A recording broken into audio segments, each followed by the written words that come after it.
పని చేసేటప్పుడు ఎవరైనా తుమ్మారనుకో వెంటనే ఆ పని ఆపాలా? ఇంటి నుంచి బయటకు బయలుదేరినాం అనుకోండి, వెంటనే ఎవరో తుమ్మారు, వెంటనే ఆగు కాసేపు ఆగి వెళ్ళు, ఇప్పుడు వెళ్ళకంటారు పెద్దలు. అసలు ఒక మనిషి తుమ్మితే మన పని ఎందుకు ఆపాలి? మన భారతీయ సమాజంలో తుమ్మును శకనంగా భావించే నమ్మకాలు చాలా కాలంగా ఉన్నాయి. కానీ కొన్ని ప్రాంతాల్లో తుమ్మిన వెంటనే పని మొదలు పెట్టకూడదని కొద్దిసేపు ఆగి నీళ్లు తాగి లేదా దేవుణ్ణి స్మరించుకొని తర్వాత బయలుదేరాలని చెబుతారు. కానీ ఎవరైనా తుమ్మితే తప్పకుండా చెడు జరుగుతుందని శాస్త్రీయ ఆధారం లేదు. నిజానికి తుమ్ము అనేది మన శరీరం సహజంగా చేసే ఒక రక్షణ చర్య.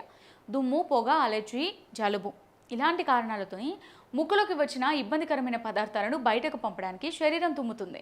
అయితే పెద్దలు ఎందుకు అలా చెప్పారో ఆలోచిస్తే, పూర్వం ప్రయాణాలు ఎక్కువగా నడకలో లేదా ఎద్దుల బండిలో జరిగేవి.